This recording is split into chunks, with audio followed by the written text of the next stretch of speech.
porque o Vasco da Gama tá ainda na negociação com o Brian Rodrigues, jogador uruguaio, e tem algumas informações importantes. Primeiro que há um acerto com o jogador e com o staff do Brian Rodrigues, porque o jogador e o staff querem vir pro Brasil. O salário oferecido é de quase R$1 milhão por mês. Hoje, ele recebe cerca de R$700 mil por mês lá no América do México. E o Vasco ofereceu por essa negociação $7 milhões por 65% dos direitos econômicos do Brian Rodrigues. O América é dono de 80%. Já foi oferecida antes uma proposta de $5 milhões, que não foi aceita, e pelo que a gente tem acompanhado, inclusive no noticiário do México, jogador e staff querem vir pro Brasil.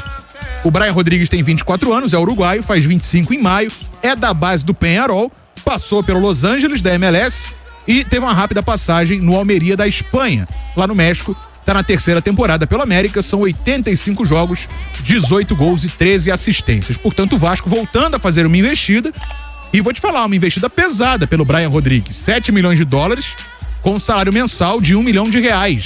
Então o Vasco quer muito, é um jogador que interessa não só pelo retorno técnico que ele pode dar, mas o Vasco também enxerga um potencial de revenda no futuro.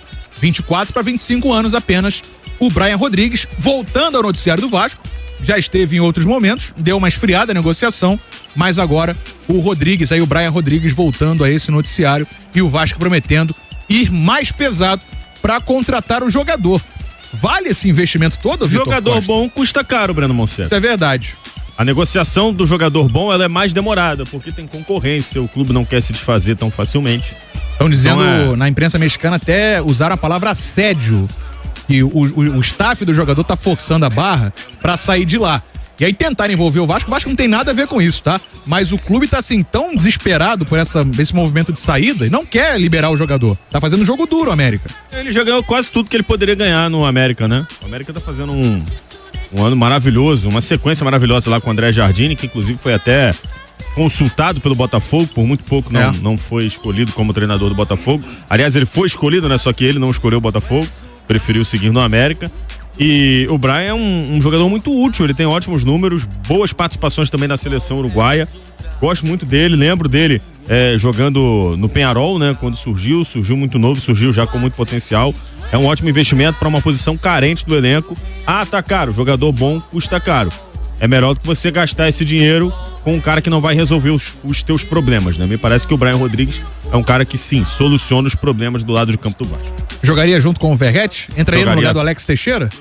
Hoje sim. Haveria esse debate, Vitor? Hoje sim, mas aí o Carille teria uma opção, por exemplo, de jogar com 2 pontas. Hoje ele não tem essa opção porque ele não tem pontas. A gente viu contra o Maricá a dificuldade que foi jogando com o Jean Davi. E tem tido muitas dificuldades, tem sido um jogador pouco confiável. O Eduardo Freitas está lembrando que jogador ruim também custa caro, porque o Vasco é a prova disso. Se você pagar mal, sim. É verdade.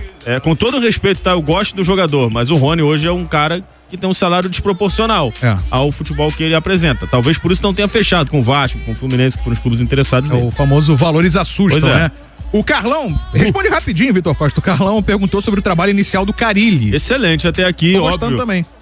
São adversários fracos, então não dá pra você se iludir, mas eu tô gostando muito da estratégia de jogo que ele tá usando e da maneira como ele tá conduzindo o grupo. Falamos do duelo do líder contra o vice-líder. Pois é.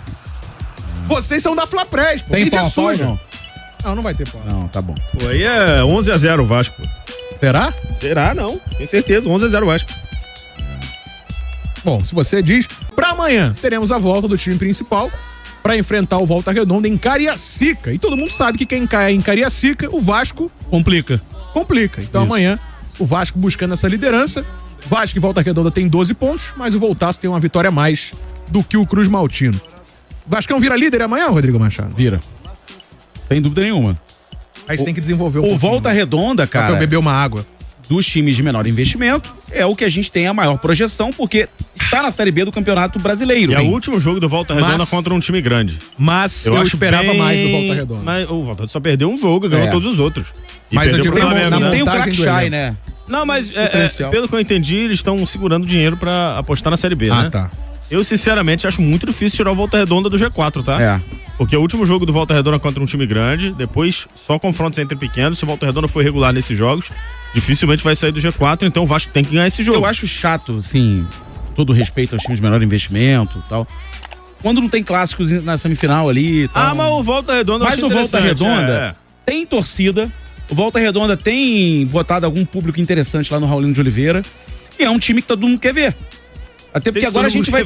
Não, todo mundo vai torcer em 2025. Na Série B, sim. Ele montando um time forte pra subir pra Série A, que seria espetacular. Seria. Vou torcer muito. Sou muito fã do trabalho do Volta Redonda. Imagina 5 times do Rio de Janeiro, se Deus quiser, na Série A em 2026. Sou muito fã do trabalho do Volta Redonda. Mas como o assunto é o Vasco, eu entendo que é um jogo fundamental. Tem tamanho. Porque se o Vasco não vencer o Volta Redonda, dificilmente o Volta Redonda vai perder essa vaga no G4. E aí o Vasco tem 3 clássicos pela frente. Faltarão 4 jogos, né? Porque 4 jogos. A 7ª rodada, vão ficar faltando 4 jogos. 9, 10, 11. Isso. Não, aí é a 7ª rodada já, né? Então, faltarão 4 jogos. Dos 4, 3 serão clássicos. Não seria nenhum absurdo você trocar pontos. Ganha um clássico, perde outro, empata outro. E aí existe um risco do Vasco não se classificar se isso acontecer. A conta pro Vasco é simples. Precisa vencer os 2 jogos contra pequenos que faltam. Um deles é agora o Volta Redonda. O outro é contra o Sampaio Correia, na outra segunda-feira, em Sampaio. O jogo vai ser no campo do Sampaio Correia. Foi confirmado pro Lorival Gomes. Então a conta é simples. Ganhando esses 2 jogos e trocando pontos em alguns clássicos, o Vasco se classifica. Imagina, Paiê e Felipe Coutinho jogando lá no Lorival Gomes. Almeida, vai ser legal. Hein? Agora, caso o Vasco não vença o Volta Redonda, coloca-se em risco a classificação. É isso aí. O pessoal tá falando do Bruma no chat, o pessoal fica louco, né? Ah, o GE deu essa informação agora de tarde. Bruma? Vou até acreditar a informação aqui, ó. Vou abrir aqui o GE. Bruma. Acreditamos a informação, Bruma do Braga de Portugal. É uma negociação que não estava avançando tanto, mas o GE tá acreditando que é uma negociação que está avançada. Foi treinado pelo Arthur Jorge, né? Pois é, 30 anos de idade. Então o Vasco ofereceria 6 milhões de euros por essa negociação do atacante Bruma do Braga de Portugal. Bruma. Acreditando na informação já. O pessoal fica louco, né? Todo mundo já viu a informação, a gente tá falando de outra pauta, mas o pessoal fica, fala, avisa. Isso. Estamos tão acreditando na informação. Mas fala logo. É o jogador de Bruma. Guiné-Bissau. Bom. Mas ele também tem nacionalidade portuguesa. Só pra passar a ficha dele, ele é da base do Sporting, passou pelo Galatasaray, pelo Real Sociedad, pelo Leipzig, pelo PSV, pelo Olympiacos e pelo Fenerbahçe. Desde 22 está no Braga de Portugal, o atacante Bruma. Nessa temporada, 31 jogos e 13 gols e 8 assistências. Números aí do atacante Bruma de Portugal.